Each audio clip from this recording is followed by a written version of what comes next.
Hello friends, मैं आप सभी का स्वागत करता हूं अपने चैनल लॉकडाउन स्टडी में। आज का जो हमारा वीडियो होगा वो राष्ट्रपति का अगला पार्ट है, जो कि पार्ट 5 होने वाला है। हम राष्ट्रपति को एक सीरीज के तहत पढ़ रहे हैं, उनका निर्वाचन मंडल, उनकी निर्वाचन की प्रक्रिया और उनकी मत प्रणाली वगैरह। और उसके बाद हमने महाभियोग देखा, उसके बाद हम क्या देखा, राष्ट्रपति की शक्तियां देखा।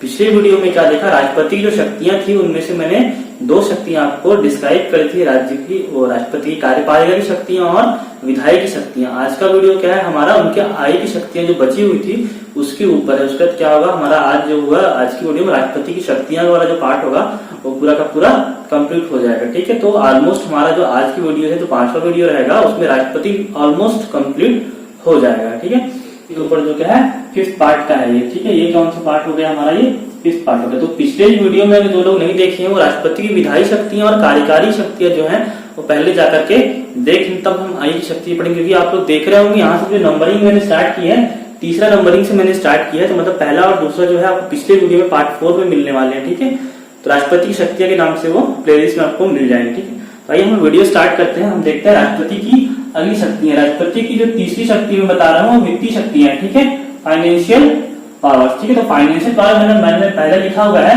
धन विधेयक को पूर्वानुमति से प्रस्तुत होना। धन विधेयक का पूर्वानुमति से प्रस्तुत होना। तो धन विधेयक का आर्टिकल मैंने यहाँ पे नहीं लिखा हुआ है, वो है आर्टिकल 110। तो मैंने आपको पिछले वीडियो में बताया हुआ था, तो आर्टिकल 110 है वो धन विधेयक से संबंधित है। और धन विधेयक को क्या करेंगे, राष्ट्रपति की पूर्व अनुमति से ही क्या है, केवल और केवल लोकसभा में ही इसको प्रस्तुत किया जा सकता है। कहाँ प्रस्तुत होगा, ये लोकसभा में प्रस्तुत होगा। ठीक है, राष्ट्रपति की पूर्व अनुमति से। उससे क्या होगा, राष्ट्रपति के पास जब ये जाएगा तो राष्ट्रपति इसको पुनर्विचार के लिए इसको वापस नहीं करेंगे, या तो उसको एक्सेप्ट करके पास कर देंगे या तो उसको रोक भी सकते हैं कुछ समय के लिए। ठीक है, लेकिन वो पुनर्विचार के नहीं लौटाएंगे। तो हम क्या पढ़ रहे हैं, फाइनेंशियल पावर, वित्त से संबंधित जो काम होंगे राष्ट्रपति के, हम उसको देख रहे हैं। तो पहला हमको समझ में आया, धन विधेयक क्या है, आर्टिकल 110 में है, उसको क्या है, राष्ट्रपति की पूर्व अनुमति से ही लोकसभा में प्रस्तुत होने वाला है। ठीक है, दूसरा देखिए आप, दूसरी जो फाइनेंशियल है, बजट को संसद के समक्ष रखना। ठीक है, बजट आप लोग को पता होगा साल में एक बार जो होता है बजट पास होता है, लेकिन एक बात याद रखिए, संविधान में बजट शब्द का प्रयोग नहीं किया गया है। संविधान में किसका प्रयोग किया गया है, केंद्रीय वार्षिक वित्तीय विवरण। ठीक है, वार्षिक वित्तीय विवरण को क्या कहते हैं हम, बजट कहा गया है संविधान में। और उसको क्या है, राष्ट्रपति के द्वारा ही क्या होता है, सदन के पटल पर उसको रखवाया जाता है। ठीक है, तो इसके लिए भी आप आर्टिकल याद रखेंगे, आर्टिकल नंबर है इसका 112। मैंने यहाँ पे लिख दिया है, केंद्रीय वार्षिक वित्तीय विवरण, बजट शब्द का प्रयोग नहीं किया गया है। ठीक है, संविधान में। तो मैंने क्या बताया, पहला धन विधेयक राष्ट्रपति की पूर्वानुमति से प्रस्तुत होगा लोकसभा में, और बजट को संसद के जो पटल में, लोकसभा और राज्यसभा दोनों में ही रखा जाता है।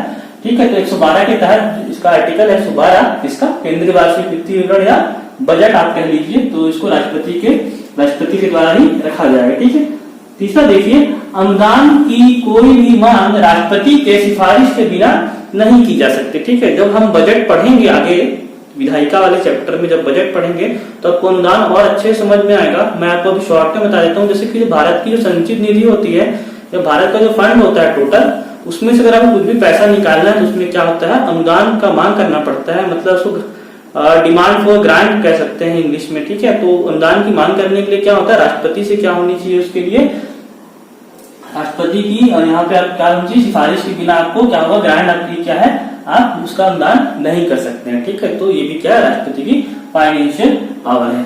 अगला फाइनेंशियल पावर देखिए, भारत की आकस्मिक निधि। ठीक है, कॉन्टिजेंसी फंड ऑफ इंडिया कहते हैं इसको। ठीक है, भारत में क्या होता है, भारत के संविधान में भारत को तो 3 प्रकार की फंड दी गई है। पहला क्या है, यहाँ पे भारत की आकस्मिक निधि, कंटिजेंसी फंड ऑफ इंडिया। ठीक है, सेकंड कौन सी है, लोकलेखा। लोकलेखा, भारत का लोकलेखा बोलते पब्लिक अकाउंट कहते हैं। ठीक है, और थर्ड कौन सी है, ठीक है, भारत की संचित निधि, कंसोलिडेटेड फंड ऑफ इंडिया। तो 3 टाइप की संचित निधि होती है। ठीक है, तो ये क्या है, इमरजेंसी के लिए, अगर कोई भी इमरजेंसी होती है तो भारत की जो आकस्मिक निधि से अग्रिम भुगतान, मतलब पहले से क्या हो सकता है, अग्रिम भुगतान की क्या है व्यवस्था कौन कर सकता है, राष्ट्रपति कर सकता है। ये जो है अग्रिम भुगतान, ये देखिए आर्टिकल 267 है इसका। ठीक है, भारत की आकस्मिक निधि का आर्टिकल क्या है, 267। तो राष्ट्रपति के माध्यम से जो भारत का वित्त सचिव होता है वो क्या है, इसका संचालन करते हैं। किसका संचालन करते हैं, भारत की आकस्मिक कंटिजेंसी फंड ऑफ इंडिया का जो संचालन करते हैं भारत का वित्त सचिव करता है, और राष्ट्रपति की पूर्व अनुमति से क्या हो सकता है, वहां से धन आपको मिल सकता है। ठीक है, 5वां देखिए, जो फाइनेंशियल पावर है, वित्त आयोग का गठन करना। ठीक है, केंद्र और राज्यों के मध्य जो राजस्व जो करों का जो कुछ बंटवारा होता है, जो पैसे का जो बंटवारा होता है, उसके लिए क्या होता है, प्रत्येक 5 वर्ष के बाद वित्त आयोग का गठन किया जाता है राष्ट्रपति के द्वारा। ठीक है, आर्टिकल 280 में क्या है, वित्त आयोग के गठन से संबंधित कुछ कुछ प्रावधान दिए गए हैं। 1951 में पहला वित्त आयोग का गठन किया गया था। ठीक है, उस समय वित्त आयोग के अध्यक्ष थे केसी नियोगी। ठीक है, तो केसी नियोगी उसके अध्यक्ष। अभी जो वर्तमान में चल रहा है वो 15वां वित्त आयोग चल रहा है और इसके अध्यक्ष हैं एन.के. सिंह। इससे पहले जो 14वां वित्त आयोग था उसके वाई.बी. रेड्डी थे उसके अध्यक्ष। ठीक है, अभी याद रखेंगे 15वां वित्त आयोग चल रहा है। आर्टिकल कितना है उसका, 280 है। एन.के. सिंह इसके अध्यक्ष हैं। ठीक है, और ये किस लिए बनाया जाता है, केंद्र और राज्यों के मध्य जो करों का बंटवारा होता है उसके लिए क्या होता है, वित्त आयोग का गठन किया जाता है। और ये कुछ सिफारिश करते हैं, जो इनकी सिफारिश जो लागू होगी 2020 से लेकर 2025 तक का एन.के. सिंह की सिफारिश क्या होगी, लागू होने वाली है। ठीक है, तो वित्त आयोग का गठन कौन करेगा, राष्ट्रपति करेंगे। तो ये जो मैंने आपको 5 पावर बताया, इसको मैंने शॉर्ट में बताया अनुदान वाले को। ठीक है, बजट में और डिटेल में देखेंगे इसको। ये क्या थी, फाइनेंशियल पावर है प्रेसिडेंट की। ठीक है, आगे देखते हैं हम 4th, न्यायिक शक्तियां। ठीक है, न्यायिक शक्तियां मतलब जुडिशियल पावर। ठीक है, मैंने यहाँ पे क्या लिखा है, सुप्रीम कोर्ट और हाई कोर्ट में नियुक्ति। सुप्रीम कोर्ट और हाई कोर्ट में जो जजों को नियुक्ति होती है वो राष्ट्रपति के द्वारा की जाती है। पिछले वीडियो में मैंने ऐसा कह दिया था कि राष्ट्रपति इसकी नियुक्ति नहीं करते हैं, शपथ दिलवाते हैं। मेरा कहने का मतलब ये था, राष्ट्रपति इनकी नियुक्ति मतलब किसी भी व्यक्ति जिसको चाहे राष्ट्रपति सुप्रीम कोर्ट के जज नहीं बना सकते। उनका एक कोलेजियम सिस्टम होता है, वहां से जो जज की नाम की सिफारिश आती है तो राष्ट्रपति क्या करना पड़ता है, उनकी नियुक्ति करनी पड़ती है। मेरा कहने का मतलब यह है कि राष्ट्रपति अपने मन से किसी को नियुक्त नहीं कर सकता। तो थोड़ा आप लोग कंफ्यूज नहीं होंगे, पिछले वीडियो मैंने कह दिया था कि राष्ट्रपति की नियुक्ति जो सुप्रीम कोर्ट के जो जजेस होते हैं, चीफ जस्टिस इंडिया और प्लस जजेस, और हाई कोर्ट के जो जजेस होते हैं उनकी नियुक्ति कौन करता है, राष्ट्रपति करता है। और उनकी सिफारिश किसके द्वारा आती है, कोलेजियम सिस्टम के द्वारा आती है, क्योंकि हमारे देश में स्वतंत्र न्यायपालिका का प्रावधान है। ठीक है, तो इसको याद रखेंगे। सुप्रीम कोर्ट और हाई कोर्ट में जजों की नियुक्ति किसके द्वारा होती है, राष्ट्रपति की द्वारा होती है, और ये न्यायिक शक्ति है। अगला देखिए सलाह लेना। सलाह लेना मैंने शॉर्ट में लिखा है 143 आर्टिकल। जो भी नंबर आपको दिखते हैं इस प्रकार की कुछ भी रैंडमली मेरे बोर्ड पे, तो वो आर्टिकल है पूरे। ठीक है, अनुच्छेद है ना, जो भी रैंडमली आपको नंबर दिख गए, जैसे मैंने नंबर कौन सा बताया, 110 नंबर बताया, 267 बताया, उसके अंदर मैंने क्या बताया, 280 बताया। ठीक है, उसके तो 143 का नंबर आ गया आपको मेरे बोर्ड पे। ठीक है, आगे और तो नंबर आते जाएंगे।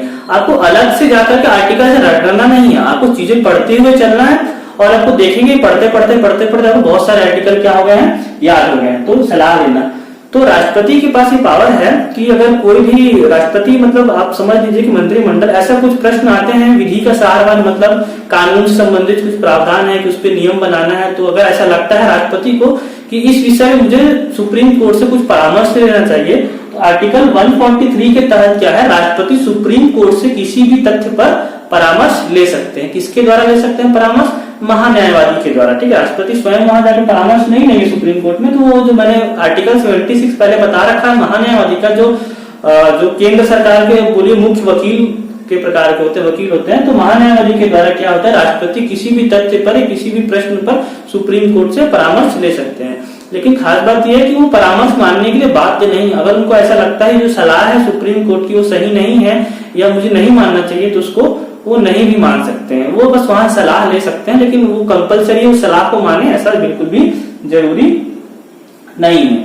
अगली नई शक्ति देखते हैं हम, क्षमादान की। ये बहुत लोगों को पता है, क्षमादान क्या है, आर्टिकल 72 में है। ठीक है, लेकिन क्षमादान के अंदर भी क्या है, बहुत प्रकार के इसमें बहुत सारी चीजें जो है वो छुपी हुई है। जैसे मैं आपको कुछ बताता हूँ शॉर्ट में। ठीक है, वीडियो हमारा बहुत बड़ा हो जाएगा। जैसे आप लोग को पता है हम राष्ट्रपति ही पढ़ रहे हैं और ये हमारा 5वां पाठ है राष्ट्रपति का। तो मैं शॉर्ट में बता दूं, क्षमादान जैसे कि कोई भी कानून के उल्लंघन के तहत आपको कोई भी दंड दिया गया है तो वहां पे आपको क्षमादान हो सकता है। दूसरा क्या है, मिलिट्री मतलब सैन्य अदालत के द्वारा कोई आपको अगर दिया गया है, कुछ भी सजा दी गई है, तो उसको भी राष्ट्रपति आपको माफ कर सकते हैं।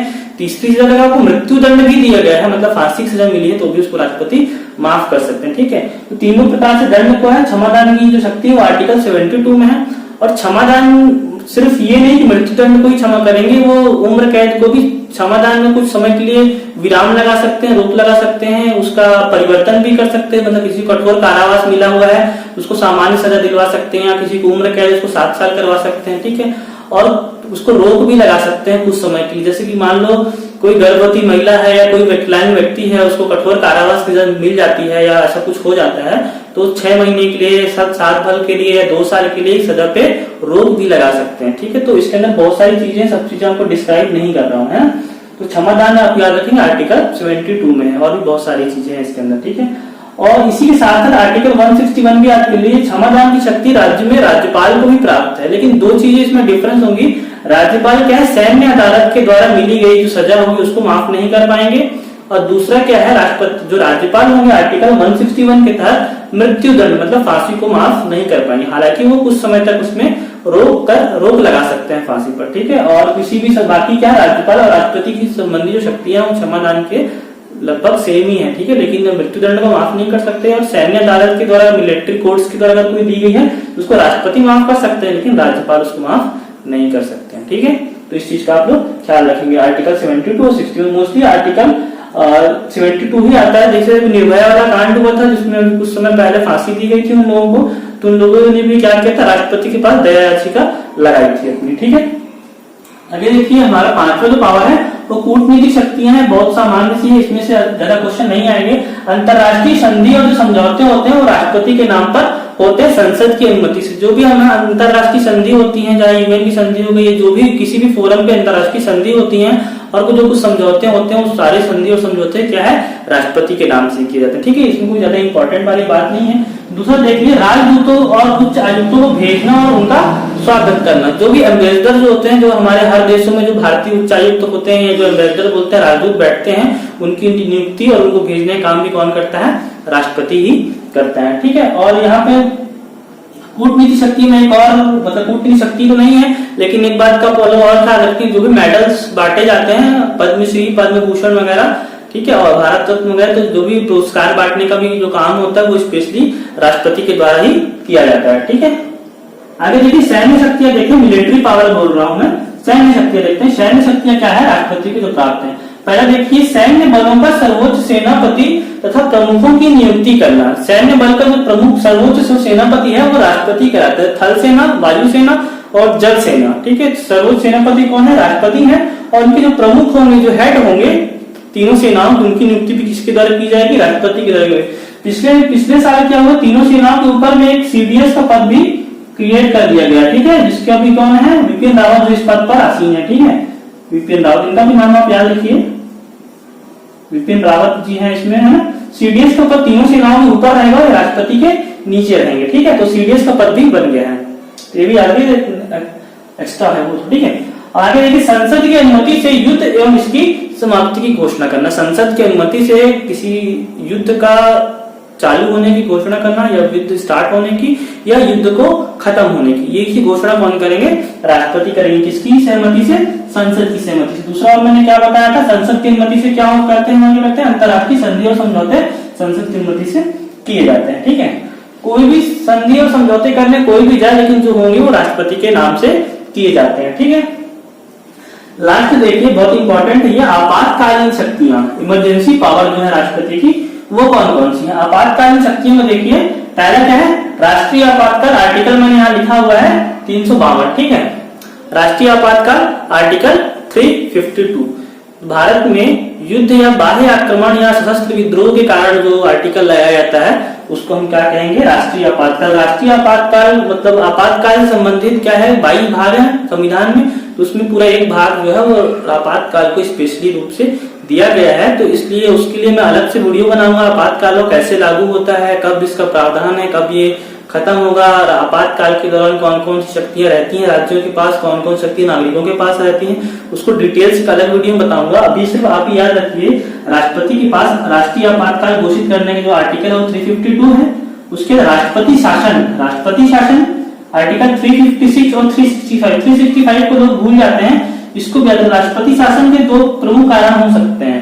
जैसे कि महाराष्ट्र में राष्ट्रपति शासन लगा हुआ था, तो उसका एक प्रमुख कारण ये होता है कि संवैधानिक तंत्र की विफलता, राज्य में चुनाव हुए और किसी भी पार्टी को फुल मैंडेट नहीं मिले कि वो जाके सरकार बना सके। तो त्रिशंकु सरकार चल रही, तो काफी लेट हो गए बनने में, तो बीच में क्या राष्ट्रपति शासन उस समय पे लग जाता है राज्य में। दूसरा क्या होता है, ये 365 वाला है, 365 में क्या होता है, अगर केंद्र के द्वारा राज्यों को कुछ संवैधानिक निर्देश दिए जाते हैं, मतलब कि निर्देश जो है वो बिल्कुल संवैधानिक है, और उनका क्या है, उनको मानना क्या होता है, कंपलसरी होता है। अगर फिर वो संवैधानिक जो आदेश होते हैं जो केंद्र के द्वारा राज्य को दिए जाते हैं, अगर उनको मानने में राज्य विफल हो जाते हैं तो भी उनमें क्या है, राष्ट्रपति शासन लगाया जा सकता है। ठीक है, इसको हम डिटेल में कब पढ़ेंगे, जब इसके हम अलग से चैप्टर पढ़ेंगे। पूरा एक वीडियो इसके मैं बनाऊंगा राष्ट्रपति आपातकालीन के ऊपर, आपातकाल के ऊपर। ठीक है, और थर्ड देखिए वित्तीय आपातकाल मतलब फाइनेंशियल इमरजेंसी। ठीक है, आर्टिकल क्या है इसके लिए, वित्तीय आपात के लिए, फाइनेंशियल इमरजेंसी के लिए है आर्टिकल 360। तो इसको आप याद रखिएगा, बहुत आसान है।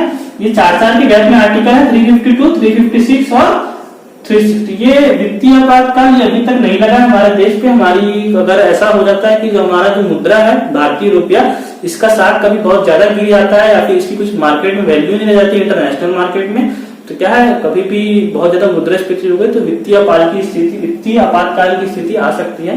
हालांकि ऐसा कभी तक हुआ नहीं है और पॉसिबिलिटी ऐसा ना भी होगा।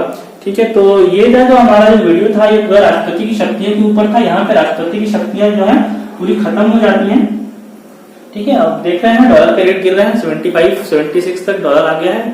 मतलब डॉलर के रेट नहीं गिर रहा है, रुपए के रेट गिर रहे हैं। एक डॉलर में 76 रुपए तक अभी गिर चुका है। ठीक है, तो ये जो हमारी शक्तियां थी, जो हमारी राष्ट्रपति की शक्तियां थी, राष्ट्रपति का पार्ट 5 था, और वित्तीय शक्तियां और न्यायिक शक्तियां, कूटनीतिक शक्तियां, सैन्य शक्तियां और ये आपातकालीन शक्ति थी। इसमें कुछ टर्म को और डिटेल में समझना है तो उसके लिए अलग से वीडियो अपन उसके लिए मैं बना दूंगा अलग से। लेकिन क्या है कि हमारा बहुत लंबा सीरीज चल रहा है, ये 5वां वीडियो आ गया राष्ट्रपति के ऊपर और हमारा आज खत्म हुआ है। तो अगर इससे पहले कि आपको 2 शक्ति समझनी है जो बहुत इंपॉर्टेंट है, कार्यपालिका संबंधी और विधायिका संबंधी, तो हमारे प्लेलिस्ट में इसके पहले वाले वीडियो पे आप जाकर के देख सकते हैं। ठीक है, तो मिलते हैं संविधान के अगले वीडियो पे। मैं देखता हूँ राष्ट्रपति से संबंधित कुछ बातें अगर बची होंगी मुझे बताने लायक तो मैं उनको बताऊंगा, अदरवाइज मैं कोई नया टॉपिक लेकर के आपको इसमें आपसे नेक्स्ट वीडियो पे मिलूंगा। ठीक है, थैंक यू।